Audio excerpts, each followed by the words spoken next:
Hello, we're going to take a brief look here at the Half Life Gedanken Lab. Now, the thing that might sound kind of surprising is there are ways to do an experiment, a Half-Life lab experiment, with actual radioactive samples that is relatively safe. If we're making absolutely certain that we're maybe dealing with isotopes that only release alpha radiation, there's essentially zero risk because you'd have to be extraordinarily foolish to actively ingest the sample. But even if there's something that's releasing beta radiation, it could be something that releases very little beta radiation, and we could just make sure that we're doing some things to ensure that our exposure is minimized. Really a few thin sheets of foil, more than enough to protect us. But for the sake of this experiment, we are doing it as a Gedanken, so that we don't have to deal with any radioactive samples because there are restrictions put on us by the school board that we aren't allowed to do that sort of stuff anyways. So for this lab, the objective is to identify the isotope that we are dealing with in a situation where we've been told that a container has been knocked over and spilled, and there is some sort of a radioactive isotope that is on the floor. The label fell off. We don't know what this is, but we know it's one of four things. And this gets to the hypothesis. We know from labels that were like sitting at the bottom of the cupboard or whatever that it is either berkelium-242, plutonium-235, aramecium-246, or curium-249. It's one of those four. Please keep in mind, you have no way of predicting, hey, it has to be, for example, a plutonium-235. Your actual hypothesis is it's one of these four. You're actually listing all four of them because that's all you're able to say with any sort of certainty. And it's okay to say that we have these four that are possibilities, and by the end of the lab, we're going to know it's one of them. Please also make sure, as part of your hypothesis, that you do list the formula that is pertinent to doing half-lives, and that you are identifying controlled, manipulated, and responding variables. Now, for the equipment, you're obviously not actually doing the experiment because I said to you that we wouldn't be allowed to, but basically you would be supplied with one thing, a Geiger-Müller tube, something that is kind of usually just referred to in movies as a Geiger counter. It's the thing they're always walking around with in movies that goes click, click, click whenever they're near anything radioactive. It's a bit more to it than that, but certainly that's the way we're describing the one piece of equipment you need, and that all the measurements that you would be taking in becquerels have been done with that Geiger-Müller tube. Now for procedure, what we're basically going with is that you don't have to write a procedure up because it's not like we would be doing a whole bunch of different things.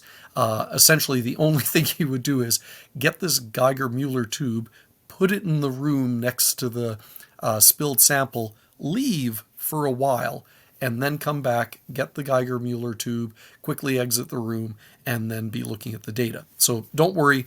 You're not going to have to write up a procedure for this. You just put not applicable.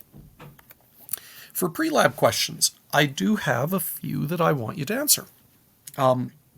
First one is that for us to be aware of which type of isotope is actually involved would be very important because we can look up in a data source what sorts of radiation are being emitted, and that would inform us as to what we would need to do in order to safely clean it up.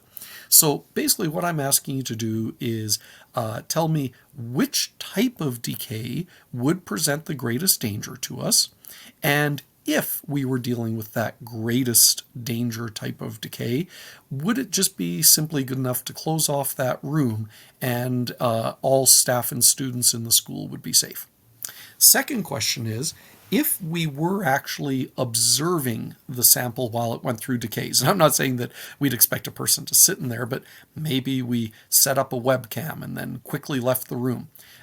If we were watching with a webcam, is it possible that we would visually see a change in that sample over the next few hours? Visually, we would see it is something different, basically.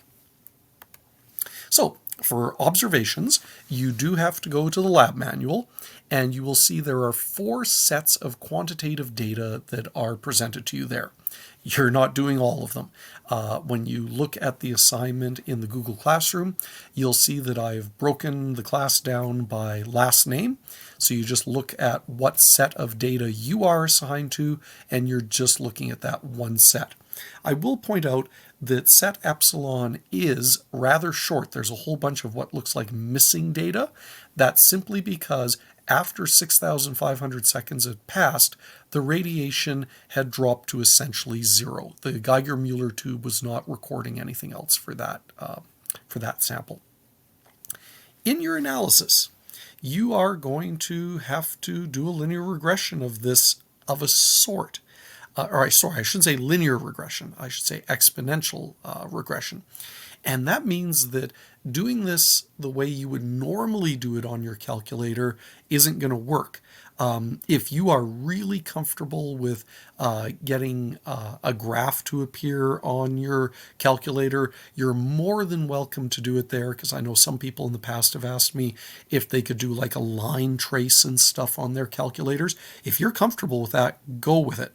But what I'd actually suggest for this is that you open up either Microsoft Excel if you have it, or Google Sheets, and get all of your data plotted on there. And what you'll notice is if you get it to do like an XY scatter graph, is that what you should see are a bunch of data points that are very obviously following an exponential decay. Now, what you need to do is look on that graph and find several points that you can find. And you might have to physically trace out the exponential line yourself, or again, if you're feeling really comfortable with graphing software, that you would get it to draw a line of best fit exponentially for you. Either way, but you're going to have to look at your graph and physically read off of the graph at several points half-lives. Now, I want you to think about the way that we describe half-life in class when we talk about going through 1, 2, 3, 4 half-lives, and what happens to the amount of material that we have remaining of our original isotope at each of those half-life points. That should give you an idea of how you're going to visually read the half-life off of your graph.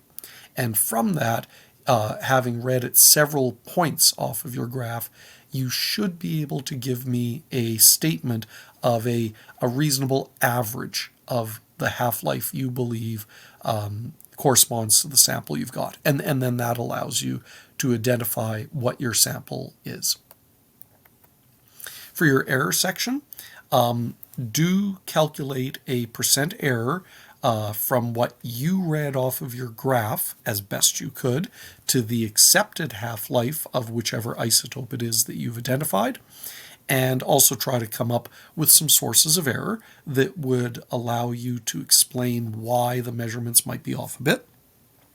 And finally, write up a regular conclusion where you do all the good stuff involving identifying your isotope, talking about the percent error.